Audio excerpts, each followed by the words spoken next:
Hello everyone, welcome back to my channel. I'm Melie and thank you for clicking on this video.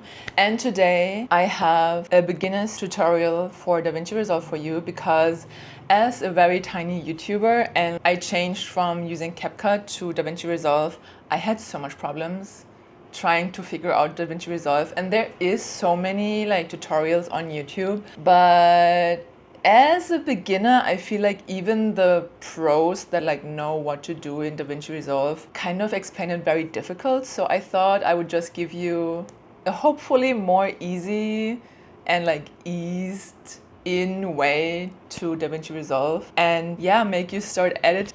Okay, so before you start, obviously you have to download Davinci Resolve. If you have a MacBook, then you can just download it from the App Store. If not, then search it on Google.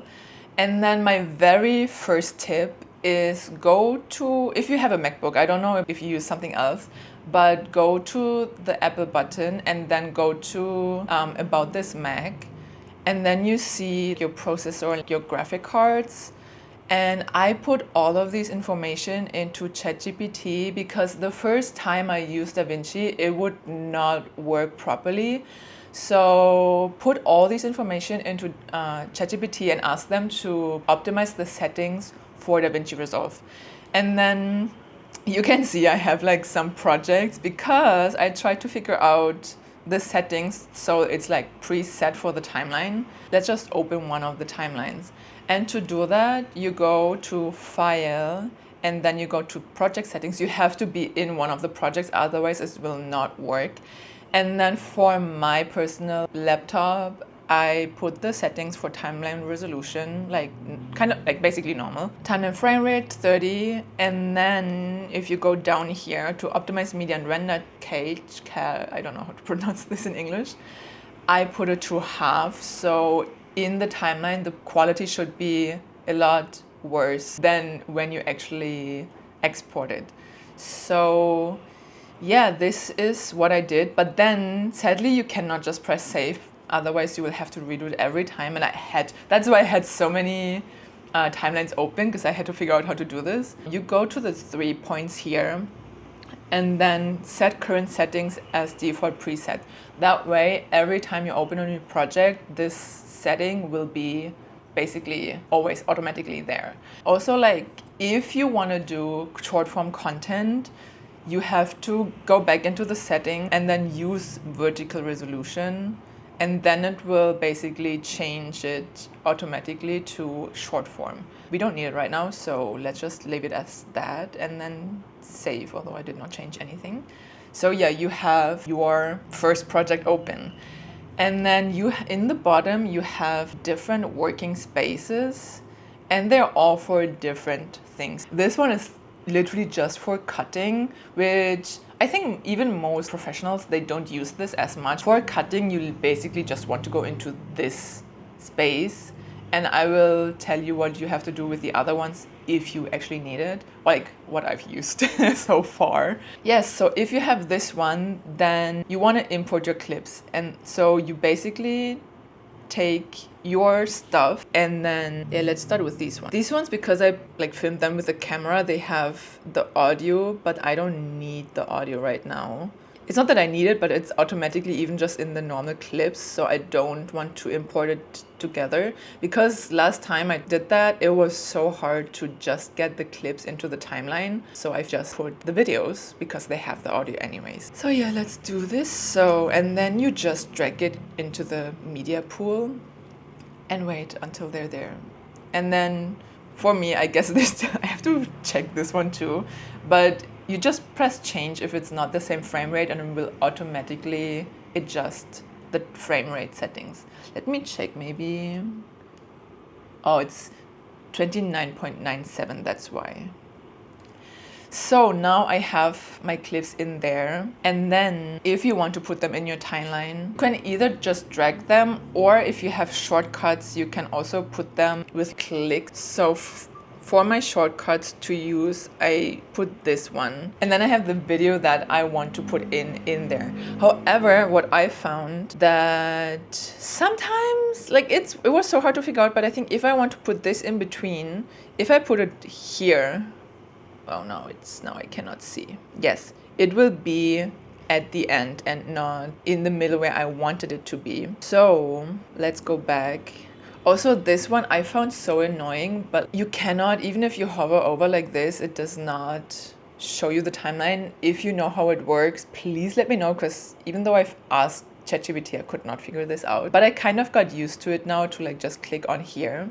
But anyway, I think that's where I have to also just try it out myself right now.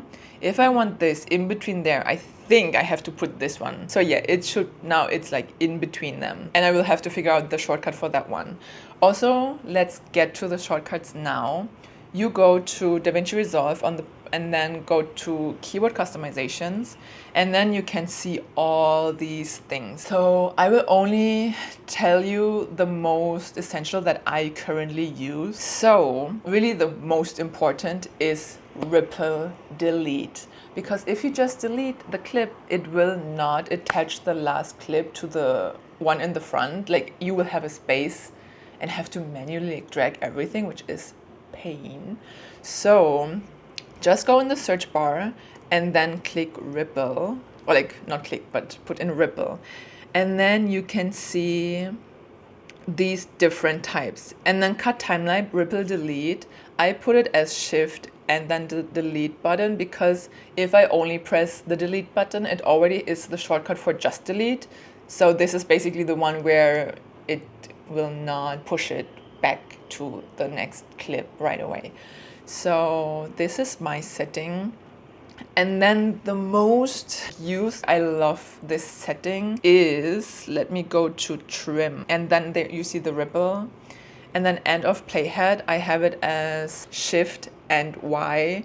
And then start to playhead is shift and this sign. You can use my shortcuts if you want to. You can also like just use your own, however you feel comfortable. But these basically, if you have a long clip and then you want to cut something and don't need where you cut it at the front, you can just click that and it will delete the whole clip without you having to cut it, then like delete it, ripple it. So it's just like one less click. And then also for the other side, it's just like at the end that you can delete what is there and just push next clip to that one. So these are 3 of my favorite ones. Let's do the insert clip one. All commands, insert.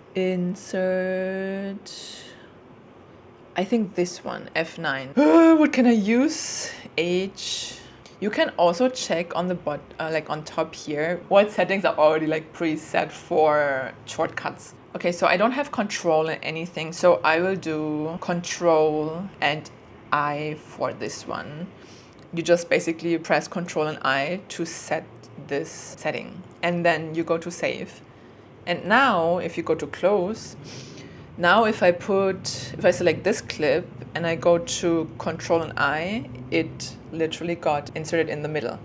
So that's already half of what you need to do. And then I will show you the 2 end off and beginning. So if I put my cursor here and then I press shift and Y, it's gonna delete the right part of my clip. And then if I go back here and then I press shift and the sign, it will delete the left part.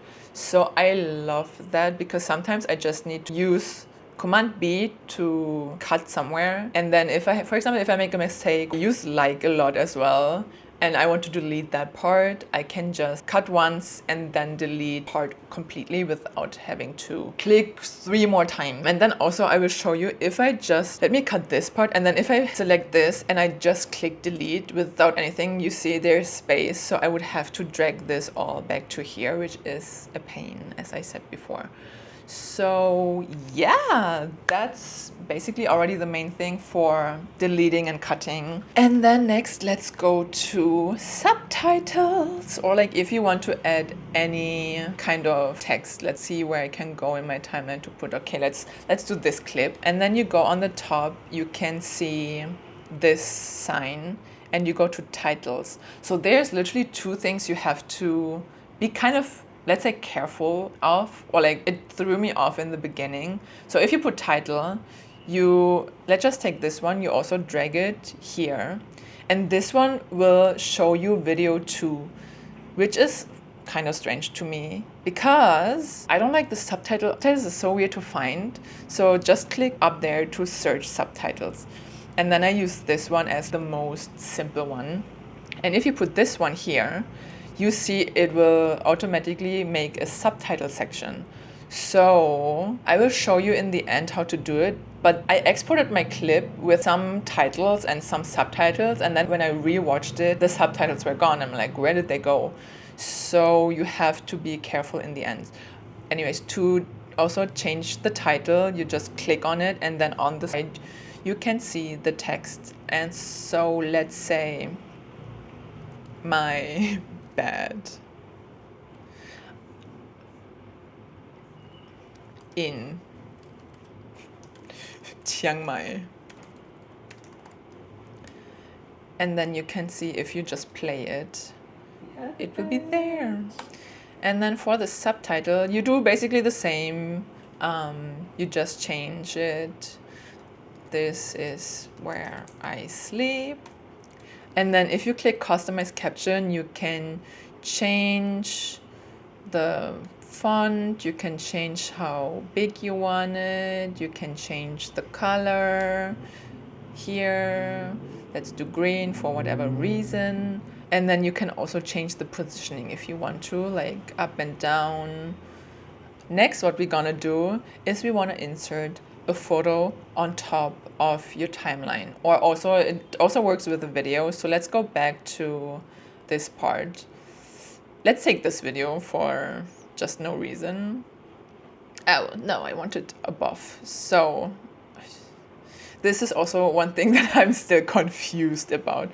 So if you put the video on top of another video, it will automatically kind of override your picture or your video on the bottom.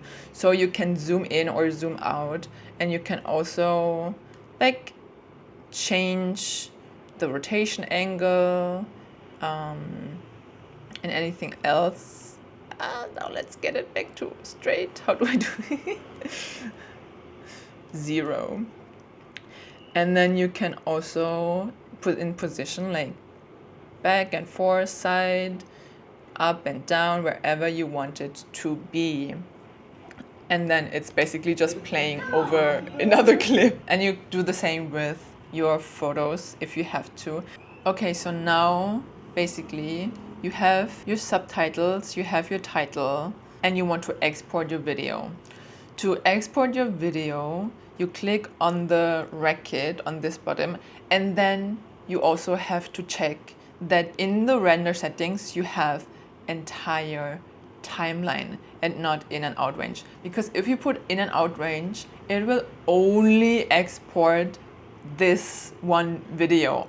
I did that too, and I was like, oh, that's so fast.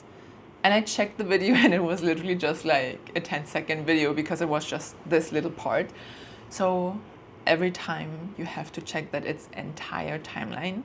And then you go to H264 master, put your title, I just put Chiang Mai, and then you can put your location, just open it in Davinci Resolve, whatever, wherever you want to save it. And then here I do MP4. Timeline resolution is literally what you... No, wait.